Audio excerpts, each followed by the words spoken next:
हरे कृष्ण। जैसे कि आज हम 13वां श्लोक करेंगे। श्रीमद् भगवद गीता अध्याय 4 दिव्य ज्ञान। चातुर्वर्ण्य मया सृष्ट गुणकर्म विभागश तस्य कर्तारमपि मा विद्य कर्तारमप्यम्। शब्दार्थ श्री प्रभुपाद द्वारा।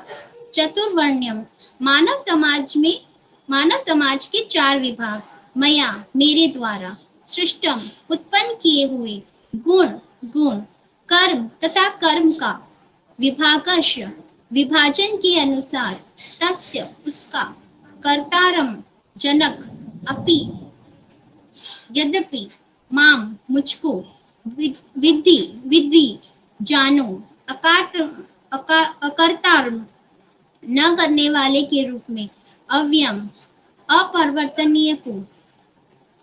तात्पर्य श्री प्रभुपाद द्वारा। प्रकृति के तीनों गुणों और उसके संबंध कर्म के अनुसार मेरे द्वारा मानव समाज के 4 विभाग रचे गए हैं। यद्यपि मैं इस व्यवस्था का सृष्टा हूँ, किंतु तुम यह जान लो कि मैं इतने पर भी अव्यय अकर्ता हूँ। तो यहाँ पे हमें प्रभुपाद जी, पहले हम थोड़ा सा रिवीजन कर लेते हैं आगे के श्लोकों का। जैसे कि हमने देखा है कि भगवान पहले अर्जुन को आत्मज्ञान प्रदान करते हैं, फिर उसको कर्मों के बारे में बताते हैं कि कर्म योग क्या है, कि हमें कर्म किस प्रकार करने चाहिए। अब भगवान उसको दिव्य ज्ञान प्रदान कर रहे हैं। दिव्य ज्ञान यानी कि जो भगवान तो दिव्य है, अर्जुन भी दिव्य भक्त था, लेकिन भगवान के बारे को, भगवान को समझना वो अपने आप में ही एक दिव्य ज्ञान है, जो भगवान उसको समझा रहे कि मैं कौन हूँ और मतलब मुझ तक आप कैसे आ सकते हो। ये भगवान हमें इस अध्याय में समझा रहे, अर्जुन को समझा रहे हैं कि हमें भगवान तक कैसे पहुंच सकते हैं। जैसे तीसरे अध्याय में हमने देखा कि कर्तव्य कर्मों को करने की बात मुख्य थी, वही कर्तव्य कार्यों की जानकारी तथा समझ ज्ञान की बात मुख्य है। गीता के ज्ञान को अनादि बताते हुए भगवान कहते हैं कि पहले मैंने ये ज्ञान सूर्यदेव विवस्वान को दिया, फिर उनके पुत्र उसने मनु को दिया, मनु के पुत्र ईश्वासु को दिया, मनु ने ये ज्ञान ईश्वासु को दिया।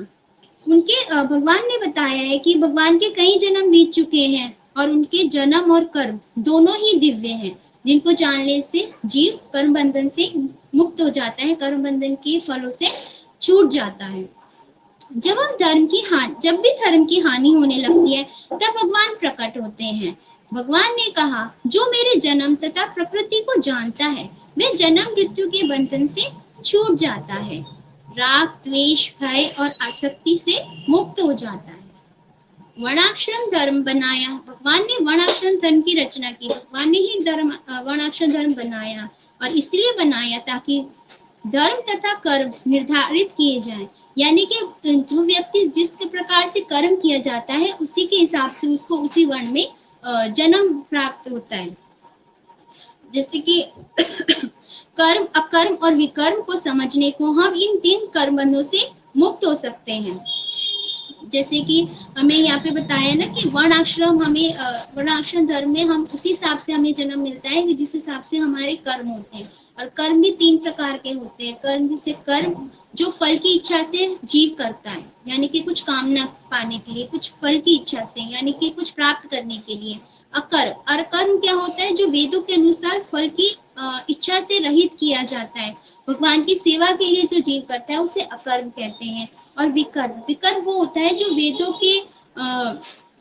वेदों के विरुद्ध होता है, यानी जो वेदों में भगवान हमें करने के लिए कहते हैं, या जो कहते हैं ना कि सही है, जो मनुष्य को अपने जीवन में करने चाहिए, उसके विरुद्ध कार्य जो करता है, जैसे असत्य बोलना, अहिंसा करना और छल कपट करना, ये चीजें क्या होती है, विकर्म कहलाती है। ज्ञान यज्ञ, यहाँ पे भगवान हमें ज्ञान यज्ञ करने को कहते हैं कि जैसे परम तत्व का ज्ञान, जिसमें सारे कर्म विलीन हो जाते हैं। हमें जैसे हमने कर्म योग सीखा, तीसरे अध्याय में ज्ञान योग सीखा, अब हमें यहाँ पे भगवान हमें बता रहे हैं कि हमें ज्ञान यज्ञ यानी कि परम तत्व का ज्ञान, यानी परम तत्व को, भगवान को हमें जानना है, जिससे जो भी हमारे कर्म है उसके हम फल हो, यानी कि उससे हम इस कर्म फल के बंधन से मुक्त हो जाए। इसके लिए हमें क्या करना होगा, इसके लिए हमें एक गुरु की प्रामाणिक गुरु की शरणागति लेनी होगी। अगर हम प्रामाणिक गुरु की शरण में जाएंगे तो वो हमें कर्म बंधनों से वैसे ही मुक्त करा देंगे, क्योंकि वो हमें जानते हैं। क्योंकि गुरु जो है वो कहते हैं ना कि इस जन्म में नहीं, अनेकों जन्म से हमारे गुरु होते हैं। जो माता पिता हैं वो तो बदलते रहते हैं, लेकिन जो गुरु होते हैं उनसे हमारा संबंध अनेकों जन्मों से होता है। और कहते हैं ना कि जब तक उनका जो शिष्य होता है, जब तक उसको गति प्राप्ति होती, तो गुरु भी बार बार इस धरती पर आते हैं जब तक उसको वो भगवान से अपने शिष्य को मिला ना दे। तो यही बताया है कि सच्चे गुरु की शरणागति से ही हम इस ज्ञान को प्राप्त कर सकते हैं और सारे कर्म हमारे जो है शुद्ध हो जाते हैं और हम परम शांति प्राप्त करते हैं। और इसके लिए सबसे ज्यादा जरूरी क्या है? हमें भक्ति में सबसे ज्यादा जरूरी क्या है? श्रद्धा की। जब तक हमारी भगवान पे श्रद्धा नहीं होगी, हम भगवान पे विश्वास करना नहीं सीखेंगे, हम भगवान को नहीं जानेंगे। यानी कि जो ये दिव्य ज्ञान भगवान अर्जुन को दे रहे हैं हमारे लिए, जब तक हम उसको नहीं समझेंगे कि भगवान है कौन, हमारी उन पे पूर्ण श्रद्धा नहीं होगी, तब तक हमारी शरणागति नहीं होगी। और जब तक शरणागति मतलब जैसे कि हमने आगे के श्लोकों में भी पढ़ा था कि आत्म साक्षात्कार की इच्छा, हमारे अंदर आत्म साक्षात्कार की इच्छा होगी तभी हमारी श्रद्धा उत्पन्न होगी, और हमारी श्रद्धा उत्पन्न होगी तभी हम भगवान की शरणागति ले पाएंगे। भगवत प्रेम अपने अंदर कहते हैं ना कि अपने अंदर हम विकसित कर पाएंगे और तभी हम भगवान को पा सकेंगे। इस तरह हम अपने ज्ञान के अंधकार से, ज्ञान रूपी तलवार से अपने अज्ञान को काटकर कर्म करें। यही भगवान हमें यहाँ पे बता रहे हैं। तो ये छोटा सा सारांश था। अब हम तात्पर्य लेते हैं। भगवान प्रत्येक वस्तु के सृष्टा है, प्रत्येक वस्तु उनसे उत्पन्न है, उन्हीं के द्वारा पलित है और प्रलय के बाद प्रत्येक वस्तु उन्हीं में समा जाती है। यहाँ पे भगवान यही बता रहे हैं कि जो भी मतलब सृष्टि की रचना भगवान ने की है, ये हमने देखा। और जैसे कि 3 विष्णु है, गर्भोदक्षय विष्णु, क्षीरोदक्षय विष्णु और कारणोदक्षय विष्णु। जैसे कहते हैं ना कि जो क्षीरोदक्षय विष्णु है, जो प्रकृति के कण कण में निवास करते हैं, जो पालन करते हैं। तो भगवान यही बता रहे हैं कि मैं प्रत्येक वस्तु का सृष्टा हूँ। यानी जो भी प्रकृति है वो भगवान से ही उत्पन्न हुई है और उन्हीं के द्वारा फलित और प्रलय के बाद उन्हीं में समा जाती है। अतः वे ही वर्णाश्रम अवस्था की सृष्टा है, जिसमें सर्वप्रथम बुद्धिमान मनुष्यों का वर्ग आता है, जो सत्वगुणी होने के कारण ब्राह्मण कहलाते हैं। द्वितीय वर्ग प्रशासक वर्ग का है, जिन्हें रजोगुणी होने के कारण क्षत्रिय कहा जाता है। वणिक वर्ग का वैश्य कहलाने वाले लोग रजो तथा तमो गुण के मिश्रण से युक्त होते हैं। अब यहाँ पे भगवान यही बता रहे हैं कि भगवान ने 4 आश्रम बनाए हैं, जैसे कि ब्रह्मचारी, गृहस्थ, वानप्रस्थ और सन्यास। और जैसे कहते हैं ना कि भगवान ने कहा जो ब्रह्मचारी क्या होते हैं? जो शुरू के हमारी लाइफ के जो 25 ईयर से 25 साल होते हैं, तो भगवान कहते हैं हमें ब्रह्मचार्य से उसका पालन करना चाहिए। गृहस्थ, और उसकी जो 5 साल के 25 साल है वो हमें गृहस्थ जीवन में व्यतीत करना चाहिए। उसके बाद है वानप्रस्थ और फिर सन्यास। ये इस चीज को हम ऐसे समझ सकते हैं कि जैसे अगर हम ट्रेन में सफर कर रहे हैं तो शुरू में तो हम लोग सब साथ में बैठते हैं, लेकिन जैसे जैसे जिसकी भगवत इच्छा कृष्ण भावना प्रवृत्त होते हैं, तो कोई तो शुरू में ही ब्रह्मचारी बन जाते हैं और अपना सारा जीवन वैसे ही व्यतीत करते हैं। कुछ किसी स्टेशन पे उतर जाते हैं तो वो गृहस्थ जीवन अपना लेते हैं, और कुछ थोड़ा और आगे जाके मतलब जैसे भगवत प्राप्ति की इच्छा उत्पन्न होती है तो वो वानप्रस्थ और फिर सन्यास को ग्रहण कर लेते हैं।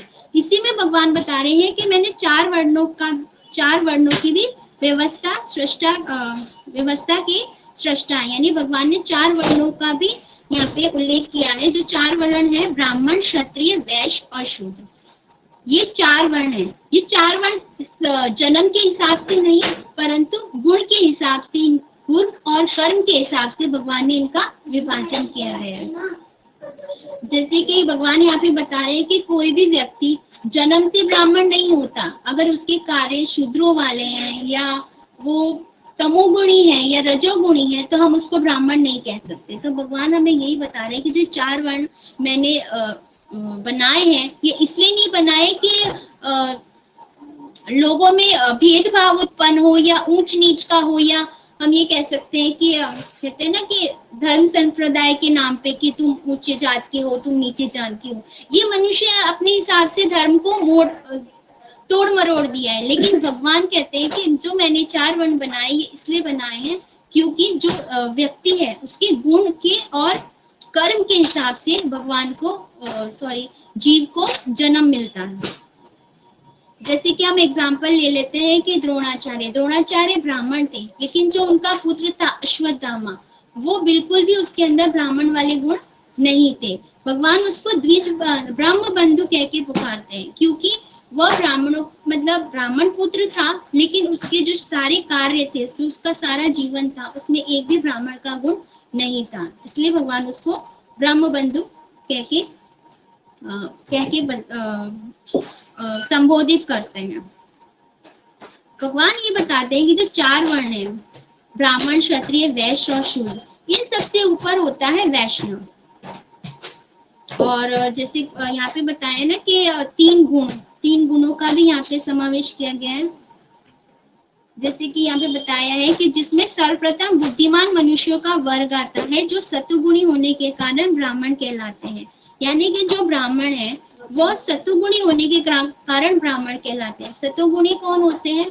जो भगवान वेदों का, शास्त्रों का ज्ञान रखते हो। ये जैसे 18वें अध्याय में हमने देखा है कि यहाँ पे बिल्कुल डिटेल में बताया है भगवान ने 18वें अध्याय में कि ब्राह्मण के गुण क्या होते हैं।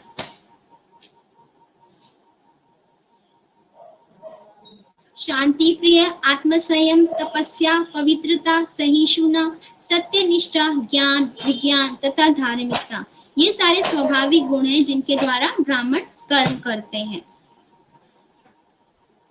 द्वितीय वर्ग प्रशासक वर्ग है, रजोगुणी होने के कारण क्षत्रिय का। क्षत्रिय वर्ग क्या होते हैं? रजोगुणी। रजोगुणी के जो गुण बताए हैं यहाँ पे वो है वीरता, शक्ति, संकल्प, दक्षता, युद्ध में धैर्य, उदारता तथा नेतृत्व, ये क्षत्रियों के स्वाभाविक गुण हैं। और जो तीसरा वर्ग है वह है वैश्य कहलाने वाले लोग, जो रजो और तमोगुण से मिश्रित होते हैं, युक्त होते हैं। और शूद्र या श्रमिक वर्ग के लोग तमोगुणी होते हैं। मानव समाज की इन 4 विभागों की सृष्टि करने पर भी भगवान कृष्ण इनमें से किसी विभाग में नहीं आते। यहाँ पे भगवान यही बता रहे हैं कि जो जीव है, जैसे कि मैंने पहले बताया कि अपने कर्मों के और गुणों के हिसाब से उनके वर्ग निश्चित किए जाते हैं, या ना कि उनके जन्म के हिसाब से। तो भगवान यही बता रहे हैं कि जैसे जो 3 गुण है, रजोगुण, सतोगुण और तमोगुण, यानी कि जीव जब जिस भी अवस्था में होता है, जैसे अगर वो सतोगुणी है तो वो ब्राह्मण के वर्ग में कहा जाएगा, और अगर वो रजोगुणी है तो वो क्षत्रिय कहा जाता है, और अगर वो रजो और तमोगुण से मिश्रित युक्त है तो वह शूद्र कहा नहीं, वैश्य कहा जाएगा।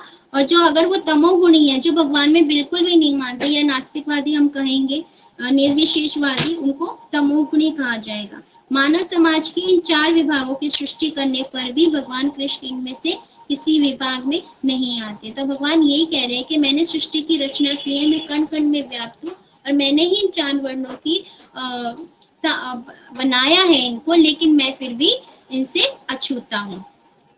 यानी कि भगवान इनमें से इन सब वर्ण में नहीं आते, क्योंकि भगवान तो दिव्य हैं। भगवान तो किसी वर्ण में भगवान तो किसी कम फल के वो अधीन हो ही नहीं सकते। भगवान तो खुद ही सब कुछ बनाने वाले। भगवान तो कहते हैं ना, सर्व कारण कारणम। भगवान तो सच्चिदानंद स्वरूप है। तो भगवान इन सब चीजों में, इन 4 वर्णों में भगवान नहीं आते हैं। जैसे कि यहाँ पे एक एग्जांपल हम ले सकते हैं कि जैसे कि अगर कोई साइंटिस्ट है, अगर कोई म्यूनिसिपालिटी में जॉब दी जाए, तो क्या वो इस चीज को कर सकेगा? वो नहीं कर पाएगा। या कोई 5वीं फेल व्यक्ति है, उसको बोले कि आप स्कूल में बच्चों को पढ़ाओ, तो वो क्या कर पाएगा? नहीं कर पाएगा। इसी तरह से अगर जो व्यक्ति है, अगर उसके अंदर उसी चीज के गुण और क्या कहते हैं गुण नहीं है और वो उस चीज में प्रशस्त नहीं है, तो वो चीज नहीं कर पाएगा। तो इसी तरह से कि अगर हम ब्राह्मण होते हुए भी अगर हमारे अंदर ब्राह्मण की गुण नहीं है तो हम ब्राह्मण नहीं कहलाएंगे। जीव बंधन में इसलिए फंसता है क्योंकि वह भोगना चाहता है। जैसे कि यहाँ पे एक और एग्जांपल हम ले सकते हैं कि जैसे बारिश होने पे अनाज उत्पन्न होता है, पर फसल उगने का कारण बारिश नहीं बीज है। पर बारिश बिना बीज उगेगा नहीं। इसी तरह जीवन के सुख दुख का कारण भगवान नहीं, हमारे कर्म है। भगवान तो बस हमें जीवन दिया है। यहाँ पे एग्जाम्पल बारिश का बताते हैं प्रभुपाद जी। जैसे कि बारिश होती है, बारिश नहीं होगी तो अनाज उत्पन्न नहीं होगा, लेकिन खाली बारिश होने से क्या अनाज उत्पन्न हो जाएगा? जब तक हम बीज रोपण नहीं करेंगे, अगर धरती में बीज नहीं होगा तो बारिश होने का भी कोई फायदा नहीं है। तो इसके लिए हमें क्या करना होगा? बीज डालना होगा, तभी बारिश जब होगी तो वो सुंदर फसल में तैयार होगी। इसी तरह से जो जीव है यानी कि हम मनुष्य हैं, अगर हम अपने कर्म फल पूरे करेंगे, या कहते हैं ना बीज नहीं बोएंगे, अगर हम कर्म ही नहीं करेंगे तो फल, कहते हैं ना भगवान ने हमारे साथ बहुत बुरा किया, हम तो भक्ति करते हैं तब भी हमारे साथ इतना बुरा हो गया, ये हो गया, वो हो गया। तो भगवान कहते हैं कि मैं किसी चीज का उत्तरदायी नहीं हूँ। भगवान किसी चीज के लिए, कहते हैं ना कि भगवान किसी को सुख दुख नहीं देते या किसी में ऊंच नीच का किसका भेदभाव नहीं करते। जैसे हमारे कर्म होंगे वैसे ही हमारी फसल तैयार होगी। भगवान तो क्या करते हैं, बस बारिश करते हैं। यानी कि जैसे हम बीज बो रहे हैं, हमें जैसे कहते हैं ना, बोया पेड़ बबूल का तो आम कहाँ से पाए। तो यानी कि भगवान हमें यही शिक्षा दे रहे हैं यहाँ पे, हम जैसे कर्म करते हैं वैसे ही हमको फल प्राप्त होता है। जैसे अब हमें एक और एग्जांपल हम ले लेते हैं, जैसे कि वॉशिंग मशीन है। वॉशिंग मशीन में हम कपड़े धोने के लिए डालते हैं, तो उसमें भगवान का काम क्या है? सिर्फ एक स्विच ऑन करना है। भगवान ये नहीं देखते कि तुमने पानी कितना डाला है, या तुमने पाउडर कितना डाला है, या तुमने कलर वाले कपड़ों के साथ व्हाइट कपड़े डाल दिए। तो वो जो भी रिजल्ट, जैसे भी कपड़े धुलेंगे, जो भी रिजल्ट आएगा उसके लिए उत्तरदायी हम हैं, भगवान नहीं है। तो यहाँ पे भगवान हमें छोटी सी चीज यही समझा रहे हैं कि जो भी हमारे कर्म फल है, हम जैसे भी हमारे कर्म होंगे, चाहे हम किसी भी वर्ण में हो, लेकिन अगर हमारे कर्म बुरे हैं तो हमें बुरा ही फल प्राप्त होगा, हमें दुख ही प्राप्त होगा। सुख की उम्मीद हम नहीं कर सकते। अब जैसे आगे हम पढ़ते हैं, कृष्ण इनमें से किसी विभाग वर्ण में नहीं आते, क्योंकि वे इन बद्ध जीवों में से नहीं है, जिनका एक अंश मानव समाज के रूप में है। मानव समाज भी किसी अन्य पशु समाज के तुल्य है, किंतु मनुष्य को पशु स्तर से ऊपर उठने के लिए ही उपयुक्त वर्णाश्रम की रचना की गई है। यहाँ पे भगवान यही बता रहे हैं अर्जुन को कि जो पशु समाज है, पशु हमसे, हम में और मनुष्य में क्या डिफरेंस है? यही डिफरेंस है ना कि हमारे अंदर अच्छे बुरे को समझने की, धर्म अधर्म को समझने की एक विवेक, कहते हैं ना विवेक बुद्धि है मनुष्य के अंदर। लेकिन भगवान हमें यही बता रहे हैं कि जो पशु समाज है उसके तुल्य मनुष्य पशु स्तर से ऊपर उठने के लिए ही उपयुक्त वर्ण आश्रम की रचना की गई है, जिससे क्रमिक रूप से कृष्ण भावनामृत विकसित हो। यहाँ पे भगवान हमें यही बता रहे हैं कि यहाँ पे वर्ण आश्रम की रचना इसीलिए की गई है, यानी कि जीव खुद को समझ पाए, जान पाए कि वो किस आश्रम में और उसका असली धर्म क्या है। जैसे कि हमने शुरू में भी देखा कि अर्जुन एक क्षत्रिय था, तो भगवान उसे कह रहे हैं तुम सकाम कर्म, मतलब अपने कर्म करो, तुम फल की इच्छा मत करो। यानी तुम एक क्षत्रिय हो तो तुम युद्ध करो, तुम ये मत सोचो कि इसका परिणाम क्या होगा, या तुम किसी पाप बंधन में मुक्त हो जाओगे, या तुम्हारे स्वजन है तो तुम्हें मतलब दुख होना चाहिए। तुम्हें इन सब की चिंता किए बिना, अच्छे बुरे की चिंता किए बिना, जिस वर्ण में तुम हो तुम युद्ध करो। मतलब भगवान यहाँ पे हमें यही बता रहे हैं कि जिस वर्ण हमारे जो शायद मुझे समझाना नहीं आ रहा कि जैसे हम जिस भी वर्ण में, जैसे अब हम गृहस्थ आश्रम में हैं, तो हमारी ड्यूटी क्या है? ये नहीं है कि हम अपने रिस्पॉन्सिबिलिटीज छोड़ के, अपने बच्चों को छोड़ के मंदिर में जाके बैठ जाए, अपना कीर्तन उसमें सारे दिन लगे रहे, तो वो सही नहीं है। उसकी वजह से हमारे बच्चे दुखी होंगे। और हम कहते हैं ना कि जो हमारा पहली ड्यूटी है वो है कृष्ण भावनामृत बनना, तो है ही, लेकिन पहले जब हम गृहस्थ आश्रम में है तो पहले हमें अपने घर को संभालना है, अपने बच्चों को भी कृष्ण भावनामृत बनाना है, वही हमारी पहली ड्यूटी है।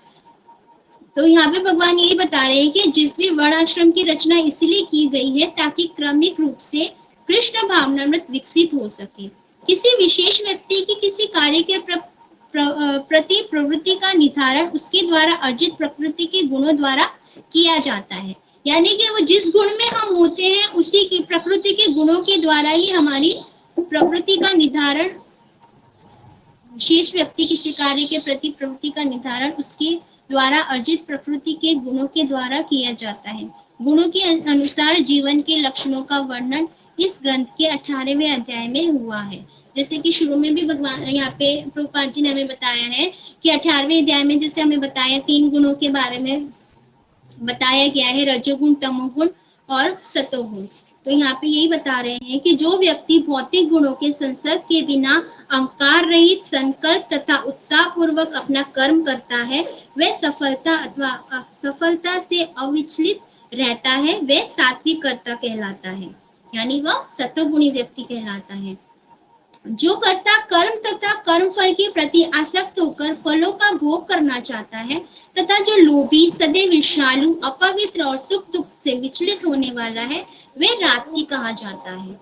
और जो कर्ता सदा शास्त्रों के आदेशों के विरुद्ध कार्य करता है और जो भौतिकवादी, हठी, कपटी तथा अन्यों का अपमान करने में पटु है तथा जो आलसी, सदैव खिन काम करने में दीर्घ सूत्री वह तमोगुणी कहलाता है। यानी 18वें अध्याय में भगवान ने हमें ये चीजें बताई है कि हम अपने गुणों के हिसाब से, प्रकृति के गुणों के हिसाब से हम अपनी प्रवृत्ति का निर्धारण करते हैं, यानी कि हम कार्य करते हैं।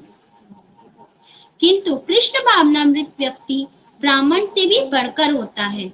यद्यपि गुण के अनुसार ब्राह्मण को ब्रह्म या परम सत्य के विषय में ज्ञान होना चाहिए, किंतु उनसे भी अधिकांश भगवान कृष्ण के निर्विश ब्रह्म स्वरूप को ही प्राप्त कर पाते हैं।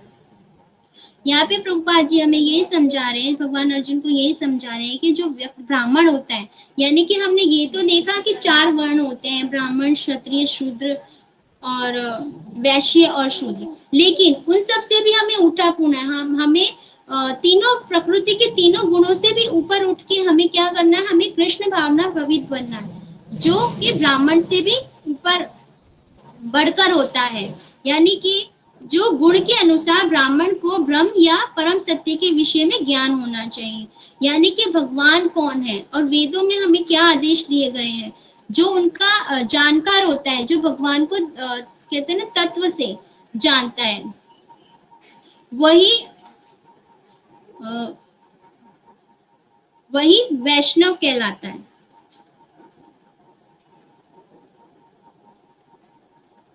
जैसे कि यहाँ पे हमें बताया गया है कि जो मानव शरीर है, एक तरह से हम एग्जाम्पल समझ सकते हैं, जो मानव शरीर है, जो उसका जो मस्तिष्क होता है, यानी कि सिर के भाग को उसको ब्राह्मण का प्रतीक कहते हैं। जो क्षत्रिय, जो भुजाएं, जो मनुष्य की जो भुजाएं, उसको क्षत्रिय का प्रतीक कहा जाता है। जो उदर है, वैश्य, यानी जो उसका भरण पोषण करता है, जो चीजों का संग्रह करता है, उसको वैश्य कहा जाता है। और जो मनुष्य के जो चरण होते हैं वो शूद्र के प्रतीक हैं, जो पूरे शरीर की सेवा करता है। इस तरह 4 वर्णों का भगवान ने यहाँ पे क्या बोलेंगे, व्याख्या की है, मतलब भगवान ने यहाँ पे हमें बताया है।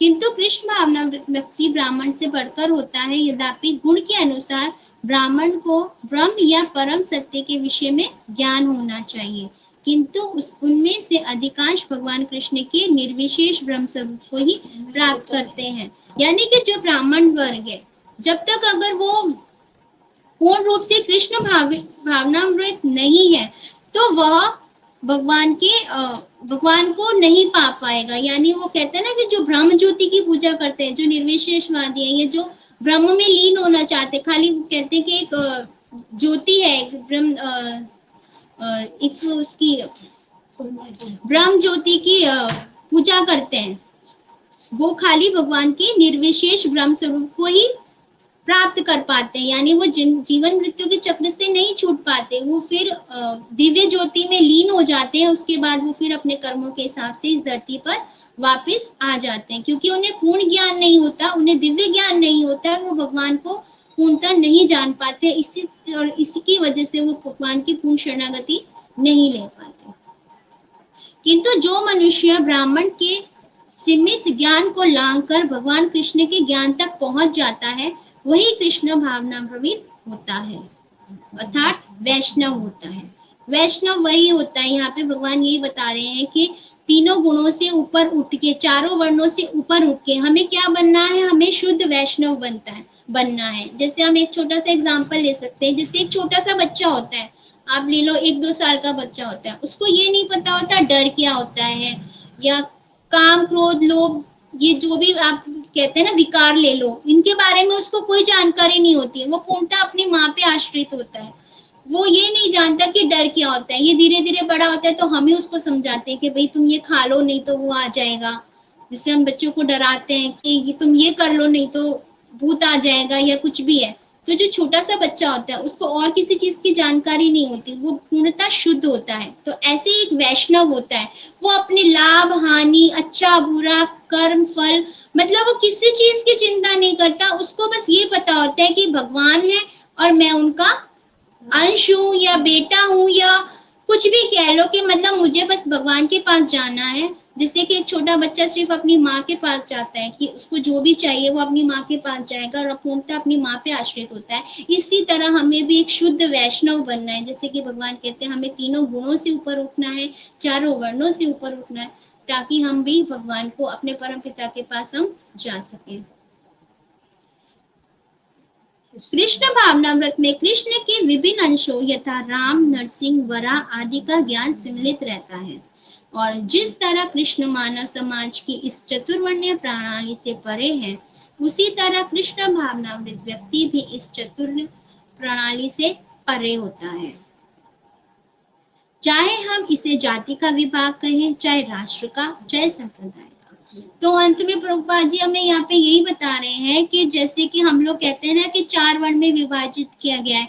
जैसे कि हम लोग अभी अपनी डे टू डे लाइफ में भी न्यूज में हम पहले देखते थे कि अब जैसे पानीपत का हुआ था, सब रोड क्रॉस कर दिए थे, आरक्षण वगैरह, हम सब चीज ये सुनते हैं कि यानी कि और हमें ये भी बताया जाता है कि जैसे कि कृष्ण भगवान ने ये 4 वर्णों का 4 वर्णों में कहते हैं ना कि इंसानों को बांट दिया है, ऊंच नीच का भेदभाव करना सिखाता है तुम्हारा धर्म। तो प्रभुपाद जी हमें यही समझा रहे हैं कि भगवान, हमारा जो हिंदू धर्म है वो सनातन है, वो हमें ये नहीं सिखाता कि ऊंच नीच अच्छा बुरा क्या होता है, वो हमें यही समझाता है, जिससे पूर्णतः ज्ञान नहीं है। हमें यही ज्ञान यहाँ पे सीखना है कि अच्छा बुरा, ऊंचा नीचा कुछ नहीं होता। जो भी व्यक्ति होता है उसके कर्मों के हिसाब से, उसके गुणों के हिसाब से उसको पहचानना चाहिए। अगर वो कहते हैं ना कि शूद्र भी है, बहुत निम्न जाति का भी है, लेकिन अगर वो कृष्ण भावनामृत है तो वो एक ब्राह्मण से बढ़कर है। तो प्रभुपाद जी हमें यही समझा रहे हैं कि हमें अपने अंदर तीनों गुणों से हमें ऊपर उठना है। पहले हमें, जैसे हम पूरे दिन में हम लोग सतोगुणी नहीं रह सकते, रजोगुणी नहीं रह सकते, तमोगुणी नहीं रह सकते। हम लोग हर पूरे दिन में कभी तीनों गुण में हम लोग बदलते रहते हैं, लेकिन हमें खुद को इतना, कहते हैं ना, इतना ज्ञान हमें अर्जित करना है, जो दिव्य ज्ञान भगवान हमें यहाँ दे रहे हैं। हमें ये चीज समझनी है कि हमें भगवान को समझना है, हमें भगवान के पास जाना है। तो हमें खुद के अंदर इतने चेंजेस लाने होंगे कि हमें पूर्णतः कृष्ण भावनामृत बनने के लिए हमें क्या क्या करना चाहिए। हमें प्रभुपाद जी की बुक का रीडिंग करना चाहिए।